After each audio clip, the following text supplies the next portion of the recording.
तो जैसा कि हमने पिछले सीजन में देखा, एक लड़का जिसका नाम फेथ था और उसकी गटनी स्किल एक्टिवेट होने के बाद वो काफी ज्यादा पावरफुल हो चुका था और इसके पास एक तलवार होती है जिसका नाम होता है ग्रेड। अब देखते हैं आगे, हम देखते हैं फेथ को जिसके सामने रॉक्सी काफी आम से कपड़ों में होती है। फेथ उससे पूछता है तुम कहीं बाहर जा रही हो? वो कहती है मैं इंस्पेक्शन के लिए कासल में जाना चाहती हूँ और ये बात तुम किसी को भी नहीं बताना क्योंकि हारू को पता चला तो सारा कुछ बर्बाद हो जाएगा। और वो कहता है ठीक है, मैं किसी को भी नहीं बताऊंगा। रॉक्सी कहती है अब तुम्हें पता चल ही गया तो तुम भी मेरे साथ चलो। अब ग्रेड उसे ये कह रहा होता है सबको पता चल जाएगा। फेथ उसे कहता है शट अप। रॉक्सी को ऐसा लगता है वो उसे कह रहा है और वो कहता है मुझे माफ करना, मैं तुम्हें नहीं कह रहा हूँ। और वो कहती है अब से तुम मुझे लेक्सी कहना। ग्रेड कहता है अबे यार, इसे इससे अच्छा नाम नहीं मिला क्या? फेथ उसे कहता है अबे चुप कर यार। फिर से रॉक्सी को ऐसा लगता है वो उसे कह रहा है और वो उसे सॉरी कहने लगती है। फेथ कहता है अरे मुझे माफ करना, मैं तुम्हें नहीं बोल रहा हूँ। अब रॉक्सी उससे पूछती है क्या मैं तुम्हारी शॉट देख सकती हूँ? लेकिन फेथ सोच में पड़ जाता है जो ग्रेड ने उसे कहा था, अगर उसकी गटनी स्किल एक बार ब्लड को टेस्ट कर ले तो उसे रोकना काफी ज्यादा मुश्किल हो जाएगा। तभी वो शॉट उसके हाथ से स्लिप हो जाती है और रॉक्सी उसे देख लेती है और रॉक्सी उसे कहती है इस शॉट को तो मेंटेनेंस की जरूरत है, मैं तुम्हें बाद में हार्ट फैमिली के स्वॉर्ड स्मिथ के पास लेके चलूंगी। अब फेथ ग्रेड से ये कहता है तुम्हें तो खुश हो जाना चाहिए क्योंकि तुम एकदम नए जैसे हो जाओगे।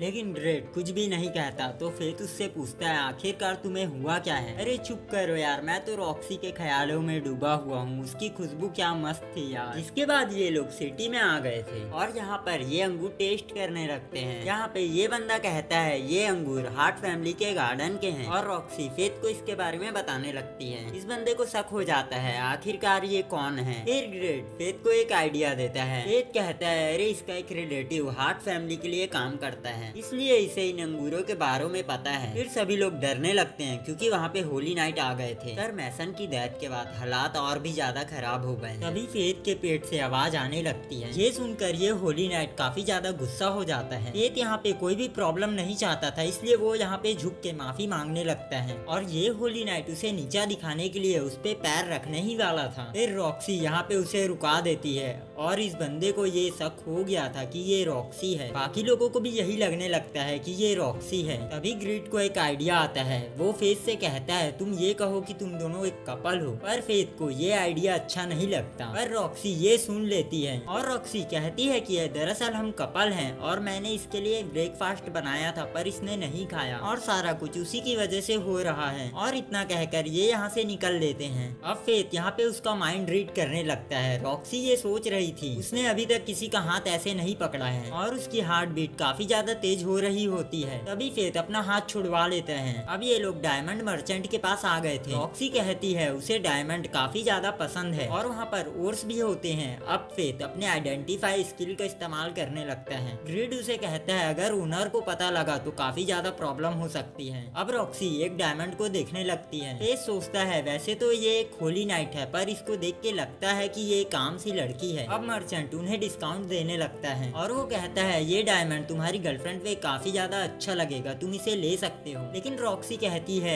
ये मुझे नहीं चाहिए। अब यहाँ पे रॉक्सी फेथ से ये बात कर रही थी कि तुम यहाँ पे कितने एक्टिव वॉरियर को जानते हो। दो लोग ये बात कर रहे थे फॉरेस्ट में काफी सारे गॉब्लिन्स मरे हुए मिले हैं। वैसे तो ये एक मॉन्स्टर का काम लगता है पर मुझे ये नहीं समझ आ रहा कि इतने सारे गॉब्लिन्स के कान इतने सारे चर्च में किसने डोनेट किए। अब रॉक्सी फेथ से ये कहती है वो उसे वॉरियर के अड्डे पे लेके चले। अब फेथ समझ जाता है इसका मिशन है गॉब्लिन इंसिडेंट्स का पता लगाना। अब ग्रेड कहता है ये तो कमाल की बात है, असल में जिसे वो मॉन्स्टर समझ रही है वो तो फेथ है। और रॉक्सी को वो उसी बार में ले आता है जहाँ पे वो जाया करता था और बारटेंडर उसे देखकर कहता है अरे वाह तुम तो अभी भी जिंदा हो, क्या बात है, तुमने तो गर्लफ्रेंड भी बना ली है। जिसके बाद फेथ काफी ज्यादा नर्वस होने लगता है क्योंकि सभी लोग रॉक्सी को उसकी गर्लफ्रेंड समझ रहे थे और रॉक्सी भी काफी ज्यादा ब्लश कर रही थी और उसके हाथ से वो कप टूट जाता है। फिर फेथ के भी हाथ से वो कप टूट जाता है और बारटेंडर कहता है अरे कोई बात नहीं, ये तो आम सी बात है। अब ये बंदा उन्हें गॉब्लिन वाले इंसिडेंट्स के बारे में बताने लगता है। मैंने सुना है एक वॉरियर को काफी सारे गॉब्लिन मरे हुए मिले और उनके कान कटे हुए थे और उन कान को किसी ने चर्च में डोनेट कर दिया है। रॉक्सी कहती है हाँ ऐसा ही हुआ होगा, अगर उन गॉब्लिन्स को किसी वॉरियर ने मारा होता तो उनके कान अपने साथ ले जाता। और तभी वहाँ पर वो बूढ़ा बंदा आ जाता है और वो फेथ को देखकर काफी ज्यादा शॉक हो जाता है क्योंकि उसे ऐसा लगा था ये मर चुका है। अब ये बताने लगता है ऐसा पहले भी हो चुका है, कितने सारे मॉन्स्टर कैपिटल के बाहर मरे हुए मिले और ये काफी बड़ी प्रॉब्लम है जिसे होली नाइट भी सॉल्व करने की कोशिश कर रहे हैं। अब ये बंदा रॉक्सी से पूछता है तुम इन सब में इतना ज्यादा इंटरेस्ट क्यों ले रही हो। रॉक्सी को समझ में नहीं आता कि वो क्या बोले। तभी वहाँ पर एक वॉरियर का ग्रुप आ जाता है और वो रॉक्सी से कहते हैं तुम हमारे साथ बैठकर ड्रिंक करो। फिर फेथ को काफी ज्यादा गुस्सा आ जाता है। रॉक्सी कहती है मैं इनको संभाल लूंगी और ये देखकर सभी लोग काफी ज्यादा शॉक होते हैं क्योंकि इतनी पावर तो सिर्फ होली नाइट के पास होती है। और रॉक्सी कहती है हाँ मैं एक होली नाइट हूँ और इन लोगों को पता चल जाता है कि ये रॉक्सी है और वो एक हार्ट फैमिली से है। जिसके बाद ये सभी लोग उससे माफी मांगने लगते हैं और अपने सारे कॉइन्स इसे देने लगते हैं, पर रॉक्सी इन्हें मना कर देती है। और ये शर्म की बात है, जिन होली नाइट्स को लोगों को प्रोटेक्ट करना चाहिए लोग उन्हीं से डर रहे हैं। मेरे डैड कहते थे हम इस सिटी को एक काफी अच्छी रहने की जगह बनाएं। जिसके बाद सभी लोग उससे माफी मांगने लगते हैं। अब फेथ ये देखकर काफी ज्यादा खुश था। अब हम देखते हैं ग्रीड को काफी ज्यादा मजा आ रहा होता है और सॉर्ड स्मिथ इसे बिल्कुल न्यू बना देता है। अब रॉक्सी फेथ को ये बताने लगती है उसे गॉब्लिन वाले इंसिडेंट्स के बारे में इसलिए नहीं पता है क्योंकि इस इंसिडेंट को लैरिक फैमिली देख रही है और उन्होंने इसे अभी तक इन्फॉर्म नहीं किया। फिर हम देखते हैं हीडो ने एक बच्ची को पकड़ा होता है और लैरिक से कहते हैं हम इस बच्ची को अपनी प्रोटेक्शन में ले रहे हैं, लेकिन फेथ उस बच्ची को उनसे छुड़वा लेता है क्योंकि उसको हीडो के बारे में पता है। और रॉक्सी उनको कहती है हम इसका ध्यान रखेंगे। अब ये दोनों मिलकर उस बच्ची की फैमिली को ढूंढने लगते हैं। फिर फेथ याद करता है वो भी एक बार बचपन में ऐसी घूम गया था, तब वो इस कैपिटल में आया और उसको ध्यान नहीं है कि उसको किस होली नाइट ने उसका ध्यान रखा। जिसके बाद इस बच्ची की मॉम मिल जाती है और ये देखकर ये लोग काफी ज्यादा खुश थे। काम होने के बाद ये लोग वापस जाने लगते हैं। अब फिर कहने लगता है काश मेरा आज जैसा दिन गया वैसा ही मेरा हर दिन जाए। और वो ग्रीड से कहता है काश कोई ऐसा रास्ता नहीं है जिससे हम मॉन्स्टर हंट करें और इसके बारे में रॉक्सी को पता भी ना चले। और ग्रीड कहता है परसेप्शन मैजिक, जिससे वो अपनी आइडेंटिटी छुपा सकता है। अब फेथ को एक मास्क पसंद आता है और वो उसे खरीद लेता है। अब वो रॉक्सी के लिए भी एक गिफ्ट लाया रहता है क्योंकि उसे उसने जॉब दी। जब रॉक्सी उस गिफ्ट को खोलती है तो उसके अंदर एक काफी प्यारा डायमंड होता है और ये उसको काफी ज्यादा पसंद आता है। अब वो खुश होकर फेथ को भी कुछ देना चाहती है। अब फेथ कहता है मुझे और किसी चीज की जरूरत नहीं है क्योंकि तुमने मेरे लिए काफी कुछ किया है। वही राफेल ने सारे ही होली नाइट्स को इकट्ठा किया होता है और वो कवालिया पर अटैक करने का सोच रही होती है। फिर हमें फेथ को दिखाया जाता है जिसने एक मास्क पहना होता है। वॉरियर्स उसे देख के कहते हैं भागो ये तो कॉप्स हैं। ग्रीड कहता है अरे वाह ये तो काफी मस्त नाम है। अब फेथ कहने लगता है मुझे कुछ भी करके अपने स्टैट्स को बढ़ाना होगा। अगले दिन रॉक्सी फेथ से ये कहती है हमें फिर से मिशन पे जाना है। फेथ पूछता है क्या हम फिर से इंस्पेक्शन के लिए जा रहे हैं और रॉक्सी बताने लगती है ये सारी जगह हार्ट फैमिली की लैंड है। अभी अपने लोकेशन पे पहुंच गए थे जहाँ पे रॉक्सी की मॉम उनका स्वागत करती है। रॉक्सी अपने मॉम से कहती है आपको डॉक्टर ने आराम करने के लिए कहा है और उसकी मॉम कहती है मैं बिल्कुल ठीक हूँ और ये लड़का कौन है। और वह बताती है कि ये मेरा सर्वेंट है जो कि मेरे साथ मेरी हेल्प कराने के लिए आया है। और उसकी मॉम कहती है मेरा नाम आयशा हार्ट है और तुम्हें रॉक्सी कैसी लगती है।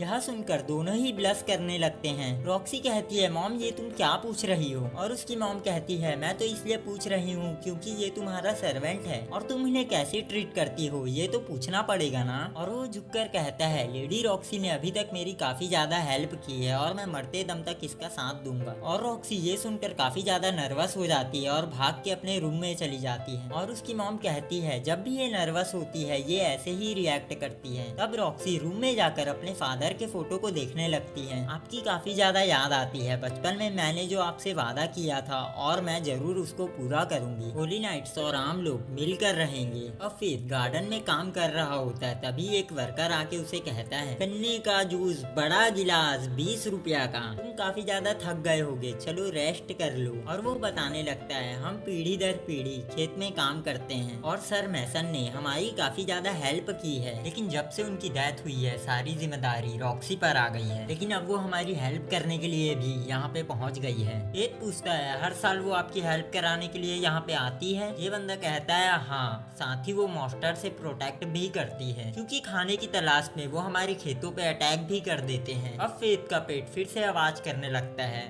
और फेथ रास्ते में जा रहा होता है। वहाँ पे उसे एक लड़की मिलती है जिसकी आइज बिल्कुल इसके जैसी थी। अब ये अपने आइडेंटिफाई स्किल का इस्तेमाल करता है पर इसे कुछ भी पता नहीं लगता। अब ये लड़की उसे देखकर कहती है, लगता है मैं जल्दी आ गई, मैं उन मॉन्स्टर से लड़ने के लिए आई थी, लेकिन उनको तुम रख लो, हम बाद में मिलेंगे। अब फेथ कहता है, अरे यार ये थी कौन? ग्रीड कहता है, मुझे क्या पता, मेरी क्या रिश्तेदार थी। अब वहाँ पे रॉक्सी भी पहुँच गई थी। रॉक्सी उसे बताती है, मुझे लगता है कि ये लड़की एक गालियन थी। फेथ कहता है, ग्वालिया तो पहले ही डिस्ट्रॉय हो चुका था। वो कहती है, हाँ 4000 साल पहले जब मॉन्स्टर ने ग्वालिया पर अटैक किया तब वो एक काफी पावरफुल किंगडम थी, लेकिन मॉन्स्टर के इतने ज्यादा होने की वजह से वो उनसे फाइट नहीं कर पाए, जिसकी वजह से ग्वालिया पूरी तरीके से डिस्ट्रॉय हो चुका था। फेथ कहता है, शायद उसमें से एक ग्वालियन बच गया है। रॉक्सी भी कहती है, हाँ मैंने पहली बार इस लड़की को देखा है। अब फेथ उससे पूछने लगता है, क्या तुम मॉन्स्टर को हंट करने के लिए अकेले जाओगी? वो कहती है, नहीं मेरे साथ और भी वॉरियर्स जाएंगे और तुम्हें टेंशन लेने की कोई जरूरत नहीं है क्योंकि मैं खुद होली नाइट हूँ। अगली सुबह मॉन्स्टर्स ने खेतों की पूरी फसल उजाड़ दी थी। वही दूसरी तरफ रॉक्सी और बाकी वॉरियर्स की नजर कुछ कॉबॉल्स पर होती है। तभी उन्हें झाड़ियों में कुछ हिलता हुआ दिखता है और वो इन मॉन्स्टर का सरदार था और उसे देखकर फेथ की भूख और भी ज्यादा बढ़ जाती है। उसके बाद सभी लोग वापस आ जाते हैं क्योंकि उसे हराना इनके बस की बात नहीं थी। अब रॉक्सी सभी को अंदर रहने के लिए कहती है और वो कहती है, मैं अकेले ही उसे हराने के लिए जाऊंगी और सभी लोग उसे रोकने लगते हैं कि पहले हमें एक प्लान बनाना चाहिए। अब फेथ को भी उसकी चिंता होने लगती है। अब वो डिसाइड करता है वो खुद ही उस मॉन्स्टर को हराएगा। अब वो रात में उन मॉन्स्टर को मारने के लिए पहुंच जाता है। वो बो का इस्तेमाल करके एक एक करके सभी मॉन्स्टर को मार भी रहा था, लेकिन वो बड़ा मॉन्स्टर फेथ पे हमला नहीं करता। जब फेथ हमला कर रहा था तब वो छोटे मॉन्स्टर को एक शील्ड की तरह इस्तेमाल करता है ताकि वो फेथ से दूर रह सके। इसके बाद फेथ बो का इस्तेमाल करके उसके ऊपर एक पावरफुल अटैक करता है, लेकिन ये मॉन्स्टर उस अटैक को अपने हाथों से ही पकड़ लेता है। फेथ को यहाँ पे काफी ज्यादा प्रॉब्लम हो रही थी। ग्रीड कहता है, अगर तुम मुझे अपने 10% स्टैट्स दोगे तो मैं तुम्हारी मदद कर सकता हूँ। जिसके बाद ग्रीड और भी पावरफुल बो में कन्वर्ट हो जाता है। जिसके बाद ये दोनों ही एक दूसरे पे काफी खतरनाक अटैक कर रहे थे, लेकिन फेथ का अटैक काफी ज्यादा पावरफुल था जिससे इस मॉन्स्टर के टुकड़े टुकड़े हो जाते हैं और वहाँ पर एक काफी बड़ा गड्ढा हो जाता है। अब फेथ की गटनी स्किल एक्टिवेट हो जाती है और उसे काफी ज्यादा दर्द होने लगता है। ग्रीड उसे कहता है,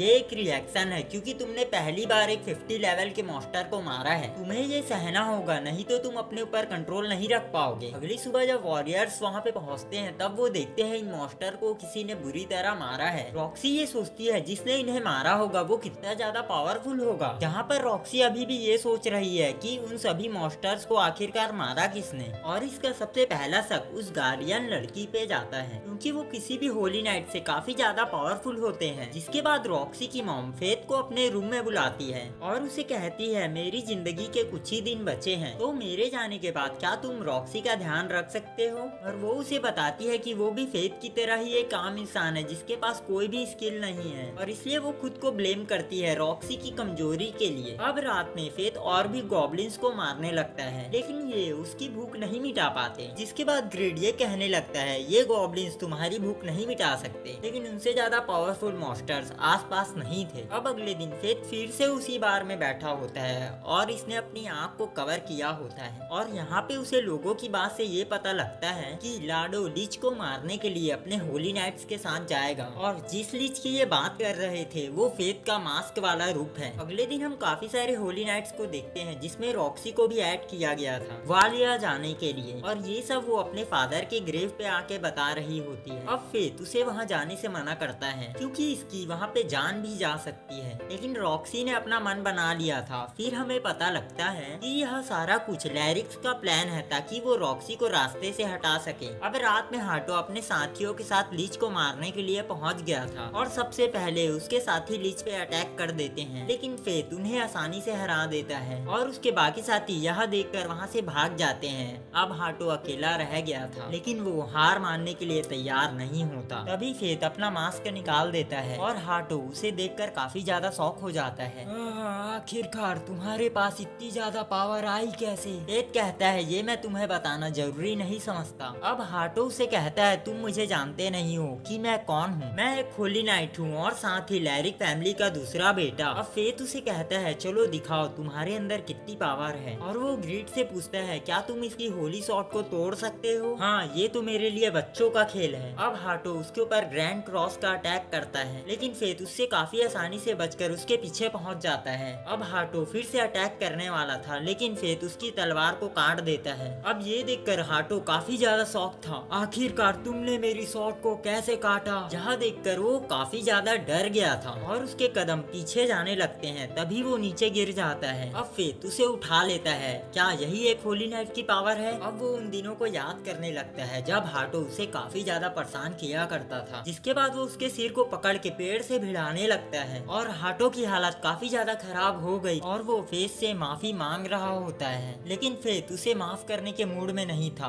अब फेथ उसे हवा में उछालता है और अपनी बो से उस पर अटैक करता है, जिससे उसकी हालत और भी ज्यादा बेकार हो जाती है। और वो कहता है तुमने मुझे जिंदा क्यों छोड़ा है? चलो अब मुझे मार दो। फेथ कहता है मुझे पहले कुछ अपने सवालों के जवाब चाहिए। हाँ, मुझे पता है तुम रॉक्सी के बारे में पता करना चाहते हो। उसने खुद वॉलंटियर किया था ग्वालियर में जाने के लिए ताकि वो लोगों की जान बचा सके। हाडो कहता है मैं रॉक्सी का जाना वहाँ पे कैंसिल करवा दूंगा, बस तुम प्लीज मुझे छोड़ दो। लेकिन फेथ उसे मार देता है। अब फेथ को उसकी हॉली शॉट की टेक्निक भी मिल चुकी होती है। फिर फेथ अपने स्टैट्स ग्रीड को ऑफर करता है, जिससे वो अपनी नेक्स्ट फॉर्म में ट्रांसफर हो जाता है, जो कि किसी भी चीज को काट सकती है। अब अगले दिन रॉक्सी ग्वालियर के लिए निकल रही थी, जिसमें 3 साल लग जाएंगे अगर उसने डिवाइन ड्रैगन को हरा भी दिया तो। जिसके बाद वो सभी से मिलकर यहाँ से चली जाती है। अब हारू फेथ को एक लेटर देती है, जो कि एक लेटर ऑफ रिकमेंडेशन है रॉक्सी की तरफ से। इसकी मदद से वो किसी भी रॉयल फैमिली के घर के अंदर एक सर्वेंट की तरह काम कर सकता है, जिससे लैरिक फैमिली भी उसे परेशान नहीं करेगी। लेकिन फेथ उस लेटर को वापस कर देता है, मैं अपना रास्ता खुद बनाऊंगा। अब वो अपना सामान पैक करके यह कहने लगता है भले ही मैं रॉक्सी को नहीं रोक सका, लेकिन मैं उसकी हेल्प करने के लिए वहाँ पे जा सकता हूँ। जिसके बाद हारू भी उसे उसके काम के पैसे दे देती है और वह सभी को बाय बोलकर वहाँ से चला जाता है। तभी हमें कासल में एक लेडी को दिखाया जाता है, जो कि ये बात कर रही थी अभी तक सारा कुछ प्लान के हिसाब से जा रहा है। वहीं दूसरी तरफ रॉक्सी ग्वालियर पहुँच गई है और वो सभी वॉरियर्स को यह कह रही थी अब मेरी फादर की जगह मैं तुमको लीड करूंगी और आप सबकी रक्षा करना मेरी जिम्मेदारी है। वो स्पीच के बाद नीचे आती है तो वहाँ पर उसे मेरिया और मोगू नाम के 2 वॉरियर मिलते हैं, जो कि इसके साथ उस मिशन पे जाना चाहते हैं। वहीं फेथ एक टाइटन नाम की सिटी में पहुँच जाता है, जिसे मर्चेंट सिटी भी कहा जाता है, क्योंकि यहाँ पर ट्रेडिंग काफी ज्यादा होती है। वो 5 साल पहले भी यहाँ पर आया था, लेकिन उसे पत्थर मारकर यहाँ से भगा दिया गया था।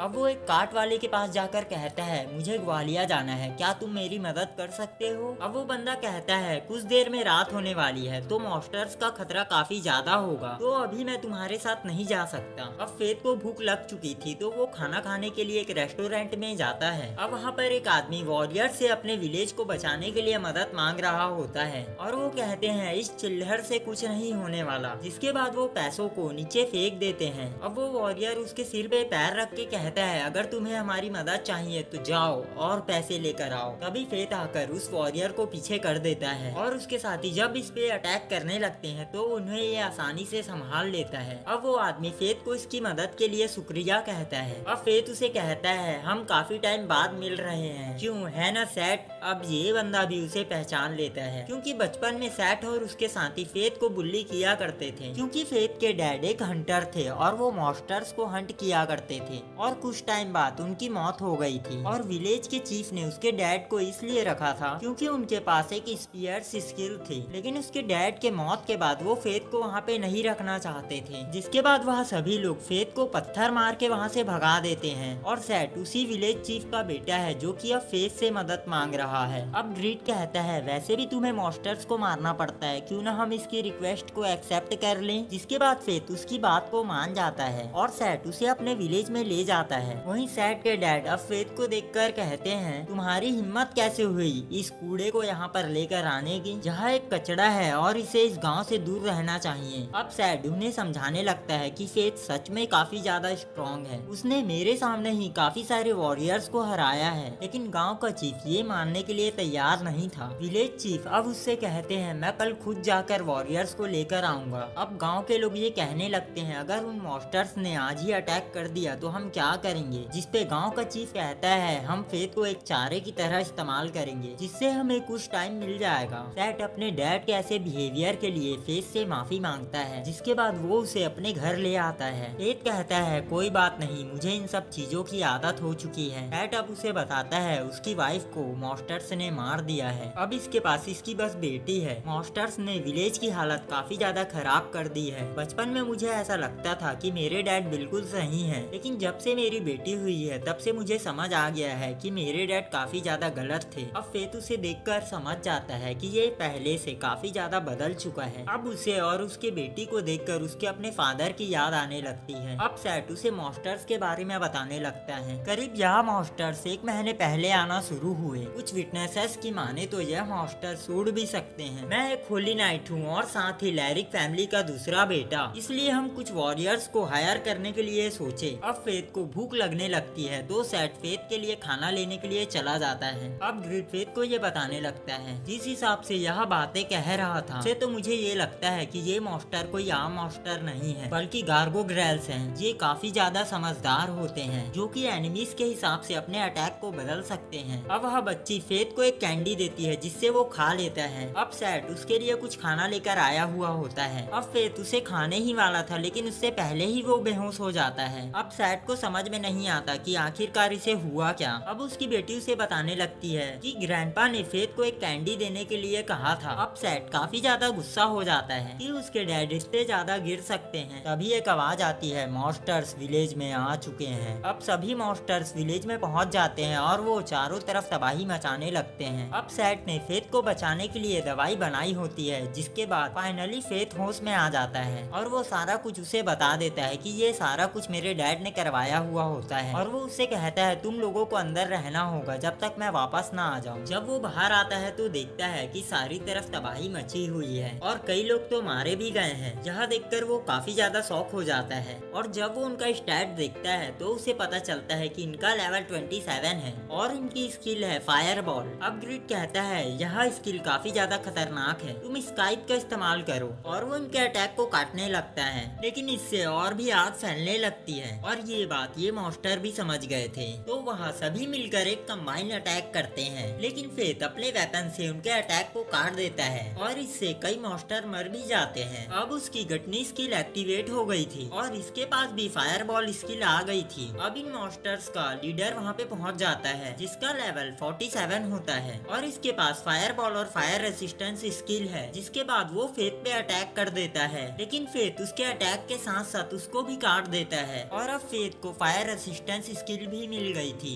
और इन सब में सैट के पिता और काफी सारे लोग मारे जा चुके थे और यहाँ की जमीन भी खेती करने लायक नहीं बची थी। अब सैट डिसाइड करता है वो शहर जाके काम करेगा ताकि वो अपनी बेटी को एक अच्छी लाइफ दे सके। अब फेथ वहाँ से जाने से पहले अपने पेरेंट्स के ग्रिफ पे विजिट करता है। वही दूसरी तरफ रॉक्सी लॉर्ड ऑफ लैनचेस्टर के पास जा रही थी। म्यूगन रॉक्सी से कहता है उस लॉर्ड के सामने ध्यान से रहना। रॉक्सी को समझ में नहीं आता कि आखिर ये क्यों ऐसा कह रहा है, पर यहाँ पर फेथ घोड़ा गाड़ी में बैठकर आगे जा रहा होता है और वो काफी ज्यादा सुस्ती में होता है और ये बंदा उसे देखकर कहता है अबे यार मैंने तुम्हें अपनी सेफ्टी के लिए रखा है और तुम सो रहे हो, मैं ऐसे ही तुम्हें 3 गोल्ड कॉइन नहीं देने वाला। फेथ कहता है भले ही मैं पतला दिखता हूँ लेकिन होली नाइट जैसे लड़ सकता हूँ। तभी वहाँ पर कुछ गुंडे आ जाते हैं और इनसे कहते हैं तुम्हारे पास जितना भी सामान है वो सारा बाहर निकालो। फेथ उनसे निपटने के लिए जा रहा होता है लेकिन उससे पहले ही ये ड्राइवर आकर उससे लिपट जाता है। प्लीज मुझे बचा लो, प्लीज प्लीज प्लीज मुझे बचा लो।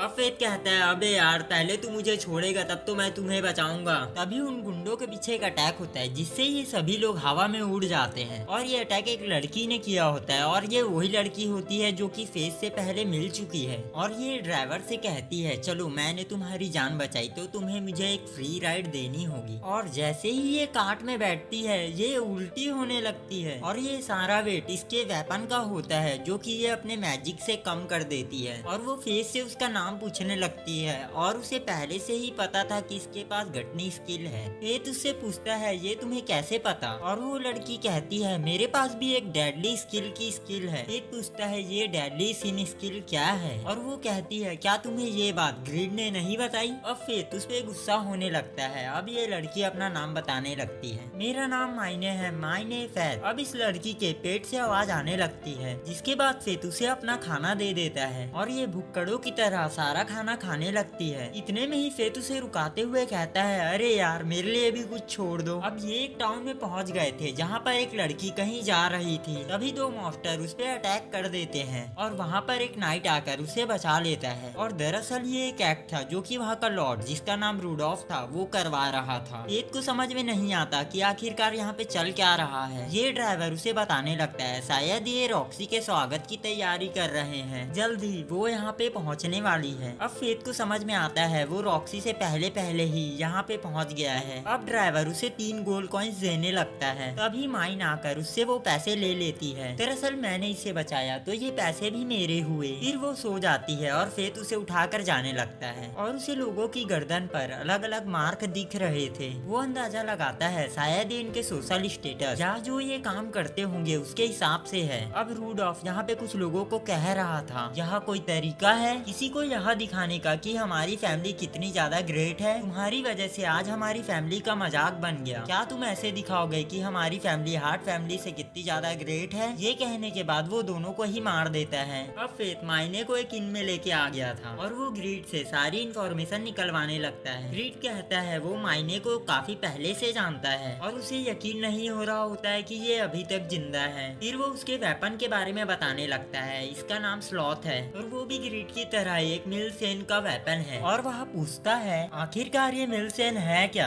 ग्रीड बताता है दुनिया में कुछ इमोशंस होते हैं जैसे कि ग्रीड, प्लटनी, लश, रैथ, स्लॉथ, इन सभी स्किल्स का जन्म लॉस को डिफाइन करके हुआ है जो कि डिवाइन बीइंग ने बनाए थे। इन सभी स्किल्स में से सबसे खतरनाक स्किल गटनी का है। वो लेवलिंग के डिवाइन सिस्टम को पूरी तरीके से नजरअंदाज कर देती है और जिनके पास भी ये इमोर्टल स्किल्स होती है उन्हें कुछ ना कुछ कीमत चुकानी होती है। जैसे कि फेथ को किसी को मारना पसंद नहीं है, उसे अपनी भूख मिटानी है और खुद पर से कंट्रोल नहीं खोना तो इसे कुछ भी करके मॉन्स्टर्स को मारते रहना होगा। और अब वो अपनी भूख मिटाने के लिए बाहर आ जाता है और उसके सामने एक सैंडमैन आ जाता है, जिसके बाद वो अपनी बो निकाल करके उसके एरो में फायरबॉल टेक्निक को मिक्स कर देता है, जिससे एक ही झटके में वो मॉन्स्टर खत्म हो जाता है। जिसके बाद वहाँ पर और भी बहुत सारे मॉन्स्टर्स आ जाते हैं, जिसके बाद वो एक एक करके सभी मॉन्स्टर्स को मारने लगता है और तभी उसे एक क्राउन बीस्ट की स्मेल आती है और ये एक सैंड गोलम है जिसे हराने की कोशिश काफी सारे एडवेंचरस कर रहे थे, लेकिन इसकी हालत काफी ज्यादा बुरी हो गई थी। और फेथ उस मॉन्स्टर पे पीछे से अटैक करता है और इन लोगों को कहता है तुम यहाँ से जा सकते हो, इसको मैं देख लूंगा। फेथ के कुछ अटैक इस पे लग जाते हैं लेकिन इस मॉन्स्टर को कुछ भी असर नहीं होता। अब मॉन्स्टर उस पे सैंड स्टॉर्म से अटैक कर देता है, जिससे बचने के लिए फेथ ग्रीड को स्कैथ में कन्वर्ट कर देता है और उससे इस मॉन्स्टर पे खतरनाक अटैक करता है। अब ये इस मॉन्स्टर को खत्म करने ही वाला था, लेकिन तभी इस मॉन्स्टर का कोन निकल के जमीन में जाने लगता है। अब फेथ उसे खत्म करने के लिए ग्रीड को एक बो में कन्वर्ट कर लेता है, जिससे वो एक खतरनाक अटैक जमीन में मारता है और यहाँ पर एक बहुत बड़ा धमाका होता है और इसका कोर भी यहाँ पे तबाह हो जाता है। अब फेथ को न्यू स्किल मिल गई थी जो कि थी सैंड स्टॉर्म। अब वो वॉरियर्स अपनी जान बचाने के लिए इसे शुक्रिया कहते हैं और ये उन्हें अपना नाम कॉफ्स बताता है। अब फेथ इन में आ गया था। अब वो मायने से पूछता है तुम तैयार होकर कहाँ पे जा रही हो, और वो कहती है मैं सैंड गोलम को मारने के लिए जा रही हूँ। फेथ कहता है मैंने तो उसे कब का मार दिया। ये सुनकर वो काफी ज्यादा गुस्सा हो जाती है, उसका रिवॉर्ड मुझे चाहिए था, तुमने उसे क्यों मारा। लेकिन फेथ उसे अपने रिवॉर्ड का आधा हिस्सा देने के लिए तैयार हो जाता है और वो गिल्ड में जाकर अपना रिवॉर्ड भी ले लेता है। अब वहाँ पर रूडोल्फ आ जाता है और कहता है वो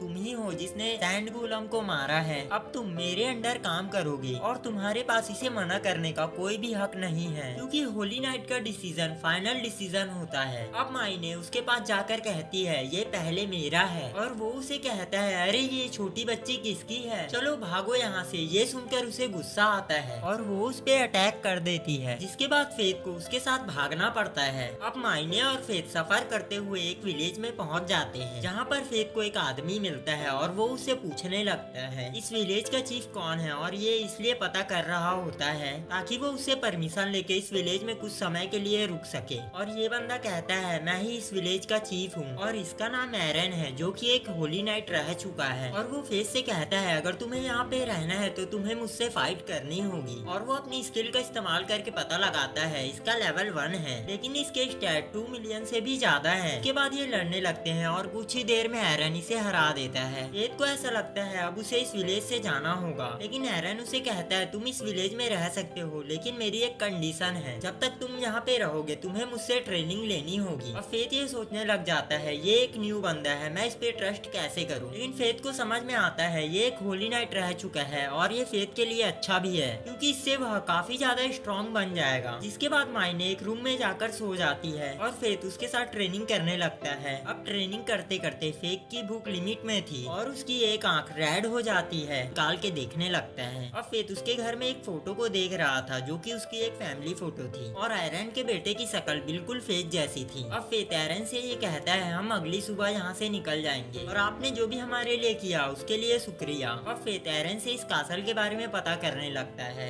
एरन कहता है पहले ये कासल मेरा हुआ करता था और उसे यकीन नहीं हो रहा होता है कि ये अभी तक जिंदा है, पर मुझे रॉयल ऑर्डर की वजह से कहीं और लड़ने जाना पड़ा और तब मेरे बेटे ने उनका सामना किया, लेकिन वो भी उनके सामने नहीं टिक पाया और अब मेरी पूरी फैमिली क्राउन बीस्ट के कब्जे में है। अब ये पूरा कासल लीच लॉर्ड को बिलोंग करता है। तभी फेथ की आंखें और भी ग्लो करने लगती है। जिसके बाद वो उस मॉन्स्टर को मारने के लिए उस कासल में जाने लगता है, लेकिन उसके पीछे एरन भी आ जाता है। मायने उनसे कहती है जब तक आप यहाँ पे नहीं हो तब तक मैं इस विलेज की रक्षा करूंगी, लेकिन उसके लिए मुझे 50 गोल्ड कॉइन चाहिए। अब ये लोग कासल की तरफ जाने लगते हैं जहाँ पे एरन अपनी एरो का इस्तेमाल करके सारे मॉन्स्टरों को पत्थरों में बदल रहा था और ऐसे ही ये फाइट करते हुए कासल में पहुँच जाते हैं। और जब ये ऊपर जाते हैं तो इन्हें वहाँ पे काफी सारे लोग दिखते हैं और यहाँ पे एरन का बेटा भी था जो कि पियानो बजा रहा था और उसकी वाइफ यहाँ पे उनका वेलकम करती है। अब उनकी फैमिली उनसे कहने लगती है आप तो काफी लेट हो गए हो, हमने आपका काफी इंतजार किया। एरन उनसे कहता है क्या तुम अभी भी जिंदा हो? और उनकी फैमिली कहती है ये आप क्या कह रहे हो, लगता है आप काफी ज्यादा थक चुके हो, हमें तो कुछ भी नहीं हुआ। अब ग्रेट फेथ को ये बताने लगता है असल में ये लोग देखने में जिंदा लग रहे हैं लेकिन यह है नहीं, मॉन्स्टर ने एक इल्यूजन मैजिक कास्ट किया है जैसे कि ये लोग पहले हुआ करते थे। अब एरन अपने बेटे ल्यूक को कुछ गिफ्ट देने लगता है, लेकिन तभी उसका बेटा उस पे हमला कर देता है और एरन के हाथ में वही छोटी शॉर्ट थी। ये दोनों लड़ने के लिए तैयार हो जाते हैं। अब ग्रेट फेथ को ये बताने लगता है मैं इन लोगों को आसानी से मार तो दूंगा लेकिन ये हमेशा के लिए नर्क में फंसे रहेंगे, पास ऑन नहीं हो पाएंगे। तो फेथ पीछे हट जाता है। एरन उससे कहता है ये मेरा फैमिली मैटर है तो मैं खुद देख लूंगा, तुम जाकर लीच लॉर्ड को ढूंढो। जिसके बाद फेथ यहाँ से चला जाता है और एरन यहाँ पे फाइट करने लगता है और लीच लॉर्ड पूरी तरीके से इनविजिबल था लेकिन एरन उसको सेंस कर पाता है। इसके बाद वो अपनी एरो से उस पे अटैक कर देता है। अब ये मॉन्स्टर भी अपने आप को रिवील कर देता है और फेथ देखता है इसका लेवल 100 है और इसके सारे ही स्टैट्स मिलियन से भी ऊपर हैं। अब फेथ उसके सारे हमलों से बचता हुआ उसे घायल करने में कामयाब हो जाता है। तभी लीच काफी सारी डेड सोल को समन कर लेता है और ये सारी सोल्स उससे मदद मांग रही थी। तो फेथ भी यहाँ पे कुछ नहीं कर पाता। तभी एक एक करके सभी नीचे गिरने लगते हैं। तभी एरन फेथ के साथ उस लीच लॉर्ड से लड़ने के लिए आगे आ जाता है और वहाँ पर उसकी वाइफ भी थी। जिसके बाद वो उस टाइम को याद करने लगता है जब वो कासल से जा रहा था और उसने अपनी फैमिली को आखिरी बार देखा था और वो कहता है मैं कुछ टाइम पहले ही आ जाता तो ऐसा कुछ नहीं होता, लेकिन अब मैं कम से कम तुम्हारी तकलीफें तो खत्म कर सकता हूँ। तभी एरन ग्रैंड क्रॉस का इस्तेमाल करता है जिसका असर उन डेड सोल के साथ साथ उस लीच पर भी होता है और नीचे फेथ को लुक की तलवार दिखती है जिससे वो उठा लेता है और एरन के साथ ग्रैंड क्रॉस का इस्तेमाल करने लगता है जिसकी वजह से वो लीच लॉर्ड खत्म हो जाता है। अब एरन अपनी फैमिली की बॉडी के पास जाकर कहता है मुझे माफ करना, तुम्हें इतना ज्यादा इंतजार करना पड़ा। तभी उनकी बॉडी में से सोल बाहर आ जाती है और वो कहने लगती है इसमें आपकी कोई भी गलती नहीं है, आखिर आपने हमें आकर बचा ही लिया। अब एरन ल्यूक के लिए जो गिफ्ट लाया रहता है वो उसे दे देता है। फिर ये यहाँ से धीरे धीरे डिसअपियर होने लगते हैं। के बाद लीच लॉर्ड की सोल एरन पे अटैक करने वाली होती है लेकिन फेथ उसे रुका देता है और जब ये बाहर निकलते हैं तो काफी सारे मॉन्स्टर इनके रास्ते में आ जाते हैं और ये उनको मारते मारते आगे बढ़ने लगते हैं और ऐसे ही सुबह भी हो जाती है। और फिर एरन मायने को जाकर उसके पैसे भी दे देता है और फेथ उससे कहता है अबे यार कुछ तो रहम करो, तुमने तो सारे ही पैसे रख लिए। मायने कहती है मुझे पैसों की जरूरत है विलेज को फिर से रिबिल्ड करने के लिए, जब तुम मेरी पोजीशन में पहुंचोगे तब तुम्हें पता चलेगा कि कैसे जिया जाता है। अब एरन कहता है मुझे याद आया मैंने तुम्हें कहाँ देखा है, 50 साल पहले जब मॉन्स्टर्स ने इस विलेज पे अटैक किया था तब मैंने तुम्हें देखा था। फेथ कहता है इसे देखकर तो ऐसा लगता नहीं है कि ये 50 साल की है। मायने फेथ से कहती है तुम्हारी आंखें अच्छे है, अगर तुम 1000 साल ट्रेनिंग करोगे तो शायद तुम मेरे लेवल तक पहुंच जाओ। एरन कहता है ये कुछ ज्यादा नहीं हो गया? मायने कहती है ये सच है क्योंकि इंसानों की कुछ लिमिट होती है। पर एरन उसे पूछता है तो तुम क्या हो? तो वह कहती है मैं एक फैंटम हूँ जिसे मरना अलाउड नहीं है। अब एरन ये नोटिस करता है फेथ की आंखें फिर से नॉर्मल हो गई है और फेथ उसे समझाने लगता है अगर वो मॉन्स्टर्स को नहीं मारे तो उसकी सोल अंदर से डैमेज होने लगेगी। अब एरन उसे कहता है जो तुम करने जा रहे हो उसे करके वापस जरूर आना, मैं तुम्हें कुछ जरूरी चीजें बताना चाहता हूँ। वहीं दूसरी दूसरी तरफ लैरिक फैमिली को फिलोसोफर स्टोन मिल चुका है जो कि किसी भी बीमारी या चोट को आसानी से ठीक कर सकता है। तभी उनका सर्वेंट आके उन्हें बताता है हाडो को एक कॉप्स ने मार दिया है और वो कॉप्स कोई मॉन्स्टर नहीं, एक ह्यूमन है। और ये पार्ट यहीं पे एंड होता है। गाइस अगर आपको ये वीडियो अच्छी लगी हो तो वीडियो को लाइक करके चैनल को सब्सक्राइब कर देना और नेक्स्ट पार्ट के लिए आप कमेंट कर देना। तो मैं मिलता हूँ नेक्स्ट वीडियो में, तब तक के लिए टेक केयर।